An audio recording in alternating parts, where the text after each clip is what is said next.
Right, let's get one thing straight. For years, the world of fighter jets has had a sort of undisputed king of the playground. The American F-35 Lightning II. It's the one with all the bells and whistles, the stealth, the jaw-dropping price tag, and the backing of the world's biggest superpower. Everyone just sort of assumed that if you were a serious country looking for a top-tier jet, you'd queue up, sign the enormous check, and wait for your F-35S to arrive. It was, for all intents and purposes, the default choice. A bit like ordering a Coke, you just do it. But now something properly unexpected has happened. The script has been well and truly ripped up. Suddenly, countries that were locked in, money down, are having second thoughts. And this isn't some small, insignificant wobble. We're talking about major NATO allies like Canada and Portugal. They're looking at the F-35 contract on their desk, then glancing over at a different brochure entirely, one from Sweden. This has sent a proper shockwave through the defense world. It's like finding out your neighbor is trading in his brand new Range Rover for a surprisingly brilliant Volvo. You'd be stunned. The reason? It seems the world is getting a bit nervous about putting all its eggs in one American basket, especially with the winds of political change blowing so unpredictably from Washington these days. The heart of the matter seems to be a growing sense of unease. Recent shifts in American foreign policy, talk of new tariffs, and a less predictable stance on global alliances have made some nations jittery. They're starting to wonder if relying so completely on the US for their most critical defense asset is a wise, long-term strategy. What happens if political moods change again? What if access to crucial software updates or spare parts becomes a bargaining chip in a future trade dispute? These aren't just technical questions. They're fundamental questions about national security and independence. And they are causing a major rethink in capital cities around the globe. This hesitation is creating an opening, a crack in the F-35's armor of invincibility. And slipping neatly into that crack is the Saab Gripen Gripen E. It's always been seen as the clever, capable, but perhaps less glamorous alternative, the underdog. Now, however, its very nature as a non-American platform is becoming one of its biggest selling points. Canada, even after committing to 88 F-35s, is now hitting the pause button to review its options. This isn't just a minor hiccup for the F-35 program. It's a genuine challenge to its dominance, proving that in the high-stakes game of air power, nothing is ever truly guaranteed. So, what is this Swedish jet that's causing such a fuss? Is it just a cheaper, less capable option? Absolutely not. The Gripen E is what you'd call a 4.5 generation fighter. It might not have the all-over radar invisible stealth of the F-35, but it has some seriously clever tricks up its sleeve. Saab has been building brilliant jets for decades, and they've poured all that experience into this machine. Its biggest party piece is its brain, a massively advanced sensor system that is, according to Saab, every bit as good as the F-35ES, and in some ways even smarter. It's designed to be a hunter. The real genius lies in how it processes information. The Gripen E uses a revolutionary amount of automation and artificial intelligence. Think of it this way. In an older jet, the pilot is juggling a dozen different screens and sensors trying to build a mental picture of the battlefield. It's incredibly demanding. The Gripen E does most of that work for the pilot. Its systems fuse all the data from its radar, infrared sensors, and electronic warfare suite, then uses AI to analyze it, identify threats, and suggest the best course of action. This frees up the pilot to be a strategist, not just an operator, making decisions instead of managing systems. This advanced electronic brain gives the Gripen a crucial edge. It's reportedly brilliant at detecting and tracking so-called stealthy targets. While the F-35 relies on being invisible, the Gripen is designed to find things that are trying to hide. It uses a network of different sensors that can spot the faintest electronic or heat signature, building a detailed picture even when its main radar can't see a thing. It challenges the very idea that stealth is the ultimate trump card in air combat. It's a bit like having a world-class detective on board, one that can piece together tiny clues to solve the big picture. On top of all this, the Gripen E is famously efficient. It was designed from the ground up to be easy to maintain and cheap to fly.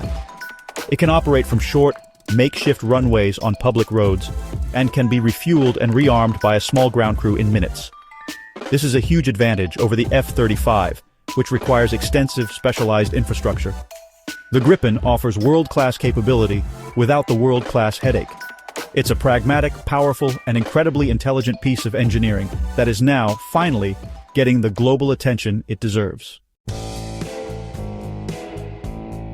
Now we get to the core of the issue, the thing that's really making countries think twice.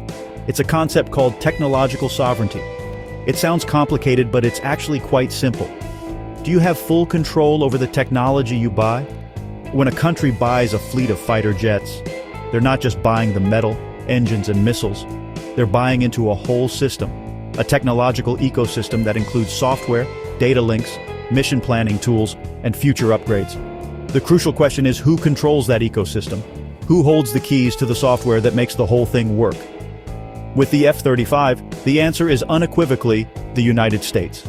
The jet is a flying supercomputer, and its software is managed through a centralized, US-controlled network. Upgrades, threat libraries, and even certain operational data are all routed through American systems. For years, this was seen as a strength, a global network of allies all using the same cutting-edge tech.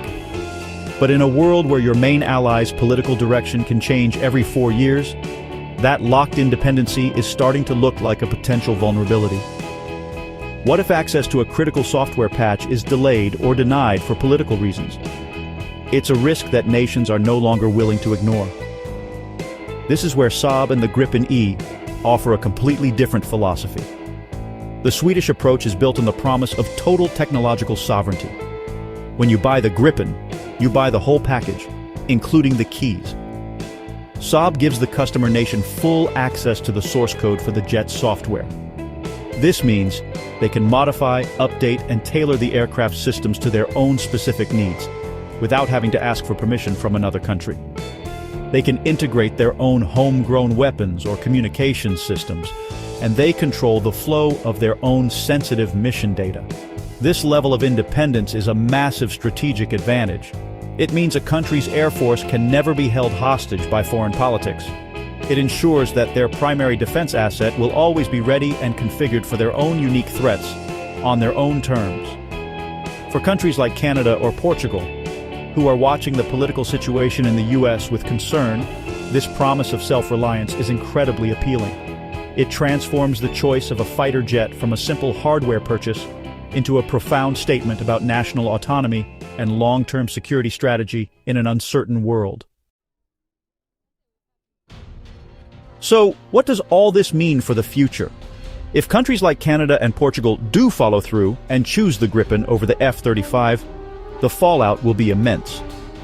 First and foremost, it would be a massive blow to the prestige and market dominance of the F-35 program.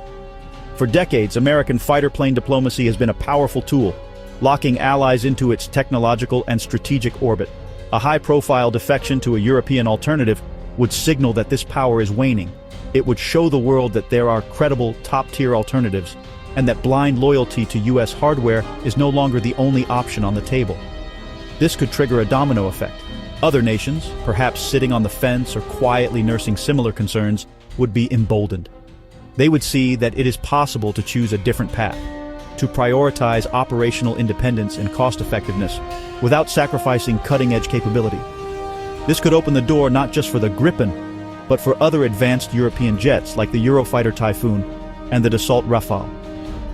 The global fighter market, long dominated by a single American giant, could become much more competitive and diverse, which is ultimately a good thing for the customer nations. The F-35 will, of course, remain a formidable and hugely important aircraft.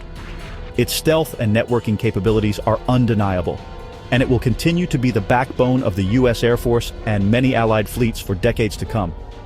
It's still the quarterback in the sky, a flying command center with unique abilities. However, this shift proves that it is not the only answer to every question. The Gripen's rise shows that different nations have different priorities. For some, absolute technological sovereignty and operational flexibility might just outweigh the advantage of all-aspect stealth, especially when it comes with political strings attached. Ultimately, this surprising turn of events is a wake-up call. It's a reminder that in the world of geopolitics and high-tech defense, nothing stands still. Trust, reliability, and independence are becoming just as important as radar cross-sections and sensor fusion algorithms. The choice is no longer just between a 4.5 gen and a 5th gen fighter. It's a choice between two different philosophies of air power and international partnership. The fact that the clever, pragmatic Swedish option is now a serious contender for the top spot is a fascinating twist, and it's one that will reshape the skies for years to come.